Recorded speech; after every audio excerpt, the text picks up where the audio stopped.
As our buildings get bigger and bigger, and that's been the trend ever since the beginning of the 20th century,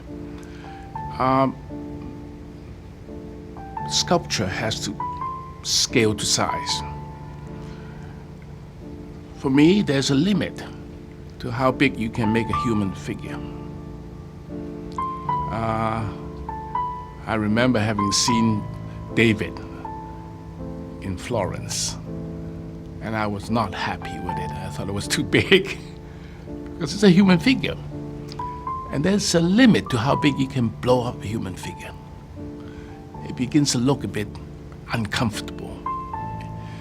So therefore, commissioning of monumental sculpture in the early days is you look for heroes, and therefore you want to commemorate that hero in his image. But because there's a limit to how big you can make that image, so abstract sculpture came into play. The building, as you see here, may look rather complicated to you, but then the program for this building is an extremely complex one. In fact, some of the earlier designs, many more times more complicated than this, but we then had to go through a period of trying to simplify it. First, you have to solve the problem, and if the problem is a complicated problem, then the building will result just that way. But then after that, we have to simplify it. We have to eliminate the unessential. The building is designed in a number of clusters of towers, interconnected by a two-story base building. Now, this was deliberately created for this program. The scientists, we've learned, like to feel that they are working in a small group. Now here, we have 300 or 400 scientists. Now obviously, to break this huge group into small groups, this cluster is a solution.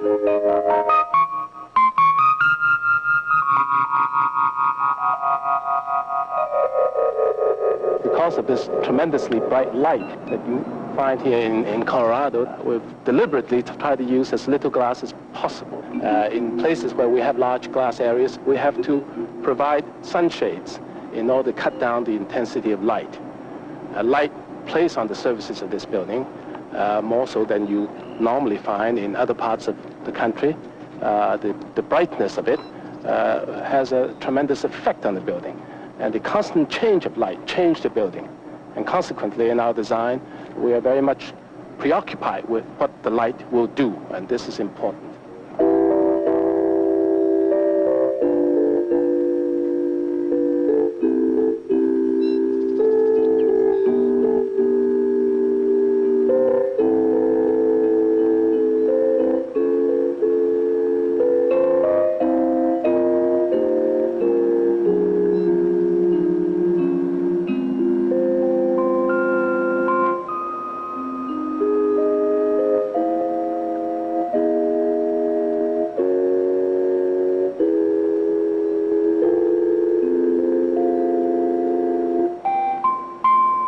Scientists, I've learned, are individuals.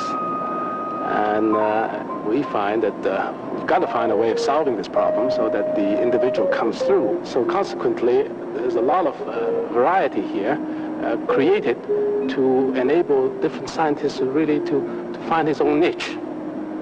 Within each cluster, there are only a fraction of the total scientific community here in Ankara. And they are very intimately related to each other. But at no time do they have the feeling they're in a building where there are 300 or 400 scientists, for instance. Now, this breaking down of the scale of the scientific community was an important assignment to us. On the other hand, these clusters are interconnected, so that you can go from one to the other rather easily if you know how. And the scientists who work here do know how to get around. Fortunately, he preserved the Louvre in that plan, which was never built. But what would a devout modernist like I.M Pei do when he was given the commission to renovate the Louvre Museum in that historic palace? Would we see an architectural revolution? I.M Pei, known to the world as I.M Pei, just to make it easier for we Anglophones, was born in Shanghai, but moved to the United States as a young man to study architecture. He found the architecture schools at the University of Pennsylvania and MIP to be too traditionalist, too Beaux-Arts, and he left the programs to study at Harvard with the likes of Walter Gropius and Marcel Breuer. Working for a while in real estate development, Pei eventually found note as a museum architect with works such as the National East Gallery, the JFK Library, and even the Rock and Roll Hall of Fame. While heralded as a great architect, Pei's modernism was considered a bit boring. For example, the Rock and Roll Hall of Fame in Cleveland ends up being another competent but boring Pei building with all the usual Pei motifs. There's a semi-glass pyramid, there's solid white walls, and occasionally there's a little piece taken off from the rest as if Pei is saying, hey look, I can do deconstructivism too. But what's missing is the soul of the building, the heart. It's rock and roll. I picture something else. A modern building, but in front of it are the ruins of a great Greco-Roman temple, laid waste on that plaza. It's a visual metaphor for Chuck Berry's Roll Over Beethoven, classicism destroyed by the guitar riffs of rhythm and blues. But people build things without asking me first. At the Louvre, then, you have something that is more than just a museum. It is an historic icon. It was the palace to the French kings. History took place there. The fact that it is a museum was simply because the art treasures there once belonged to the king, and there was no place else large enough to display them to the people. Even violent revolutionaries can recognize great art and craftsmanship. I mean, after they kill everyone they don't like and destroy everything they don't steal. The Louvre then, like the Hermitage years later, became a museum through revolution. The Louvre, as we see it today, is the 16th century pinnacle of French Renaissance architecture, with interiors that include Baroque and Rococo style. It is decorous, resplendent with craftsmanship, oozing off of every surface, all the stuff that Pei rejected in school and in his architecture practice. The impact of the beauty of the Louvre was so great that even 19th century New Yorkers, when they were building their great museum, the Metropolitan Museum of Art, decided to do it in a Greco-Roman Beaux-Arts style. These New World industrialists, just one generation removed from the raccoon-capped Davy Crockett, decided to emulate a building like the Louvre because it gave their meager collection instant gravitas. As a palace then, the Louvre was everything that French royalty could ask for. As a traditional Renaissance architectural plan, the rooms were a series of connected salons. The function of these rooms was only distinguished by the furniture. The elaborate and often pointless decoration didn't affect its function or purpose. But later, as a museum, the meandering series of spaces made it difficult to make sure you saw everything. As you navigated your way through the serpentine maze of parlors, you might miss entire categories of the astounding collection.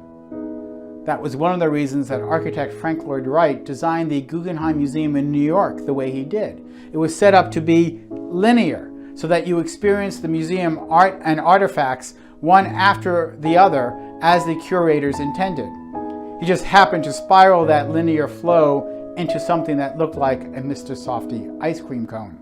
Back at the Louvre, getting through the immense collection and seeing what you wanted to see was difficult because you might have to pass through the 18th century English landscapes in order to get to the Egyptian mummies. Art Buchwald, the great American political satirist, wrote for the Saturday Evening Post in 1984, before the I.M Pei renovation, about seeing the most important items of the collection while traveling through the labyrinth that was the Louvre. He summarized that there were only three things worth seeing: the Venus de Milo, the Winged Victory of Samothrace, and the Mona Lisa. Everything else was garbage.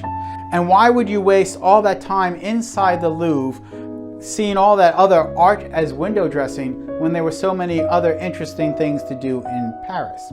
And so he chronicled a fictional attempt to get inside the Louvre, see the three items of note, and get out in record time in what he called the pursuit of the 6-minute Louvre. So how would a modernist like I.M Pei approach a renovation to one of the greatest and historic museums in the world? I cannot claim to know the inner workings of the original ideas. I can only judge regarding what was shown to the world. When he did reveal, the initial response was mostly horror.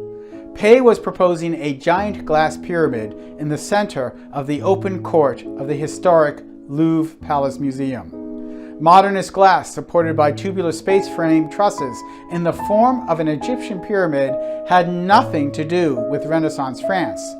He was accused of cultural insensitivity, and many questioned why an Asian American architect was given such an important French commission. I mean, eventually he won the Pritzker Prize, the Presidential Medal of Freedom, the AIA Gold Medal, and more. But really, an American? I admit I was hesitant. I had been to the museum prior to the renovation, and I really didn't find a problem with the serpentine salons or the outdated accommodations. In fact, it seemed kind of quaint. So my first impression of Pei's design was that it was a rude interruption to the museum and its history, because the drawing I saw showed the pyramid towering above the height of the curved roofs of the entry porticos of the Louvre. It seemed out of scale. Why not just put two 110-story tall twin towers in the same place if you were going to be that intrusive? I got to the museum a few years after it was completed in 1989, and I have to admit it was easy to see the genius of Pei's design. The actual pyramid was smaller in perspective than first indicated in elevation, and it did not obstruct the views of the beautiful historic facades from anywhere in the interior court. Rather, the pyramid appears almost like a Renaissance fountain shooting water high into the sky, the frozen glass triangles adding vitality without obscuring visual pleasantries. The pyramid, in fact, gives a more monumental terminus to the vistas that connect, and excuse me for a moment because I'm about to attempt to pronounce a lot of French words. The pyramid, in fact, gives a more monumental terminus to the vista that connects the Arc de Triomphe along the Champs-Élysées, across the Place de la Concorde, and through the Jardin des Tuileries to the Louvre. And so this modernist construct coordinated the Renaissance palace with Parisian Baroque city planning. Genius. The design shows that while Pei was a modernist, he was not a revolutionary, interested in destroying the past to make way for his utopian future. Instead, he demonstrated a gentle design in line with his gentle and amiable personality that creates space inviting to people and showing them that history and modernity can live together in peace and complement each other. It did not take long for people in Paris and around the world to embrace the design and appreciate the improvements to one of the world's greatest museums. France even gave him the French Legion of Honor. The pyramid was designed to be the new entrance, considerably more spacious than any room in the Louvre, because the original building, consisting of load-bearing walls, was never intended to host thousands of visitors each day. And once inside, the genius of the floor plan becomes apparent. Pei's design hollowed out the historic court to create a subterranean lobby that connected the new spaces with all the existing salons and collections. It was modern in its logic and its efficiency, and yet it preserved all the historic, decorous rooms of the original palace. Navigating through the museum was now greatly facilitated, and I think somebody should consider updating Art Bookwald's call and try for a 4-minute Louvre. I'm Michael Molinelli. Of course, a very practical affair, but more than that, it's an expression of the spirit which embody our finest visions, our noblest dreams. The great Gothic cathedrals have been called sermons in stone, the Taj Mahal a beautiful love poem, and the great German poet spoke of architecture as frozen music. Tonight, we honor an American who brings to us and to his work the richness and subtlety and wisdom of another culture. And to introduce him and present the Henry Moore sculpture is the man without whose generosity and far-sightedness we would not be here tonight. The dynamic leader of an unusual family, a modern Medici, a sportsman who wants to do hang gliding, he says, with my son in Switzerland, and who skis in the Himalayas, a man of charm, a persuasive man, a thoughtful man, J. Pritzker. Perhaps architecture is the most pertinent and significant of our art forms. I presume there are people here who would debate that, but yet it's certainly the only one in which the creator is not an everyday name. One of the purposes of presenting these awards was to attempt to end such anonymity. As if in anticipation of tonight's presentation, the late Lord Clark of Saltwood, who was one of our original jurors, said, "A great historical episode can exist in our imaginations almost entirely in the form of architecture. Very few of us have read the texts of early Egyptian literature, yet we feel we know those infinitely remote people almost as well as our immediate ancestors, chiefly because of their sculpture and their architecture. There's little doubt that our civilization will be judged in the future, at least to some degree, by the endeavors of men like Philip Johnson, Louis Berrigan, James Sterling, and Kevin Roach. Tonight, we add another illustrious name to that roster, I.M Pei. We're all grateful for his efforts throughout the world in making the present more beautiful and livable. Ladies and gentlemen, it is a great honor to be here tonight to receive the 1983 International Pritzker Architecture Prize. I take particular pleasure in thanking those who conceived the idea of this prize, those who have administered this prize, Carlton, and the distinguished jurors who have seen fit to select me as this year's recipient.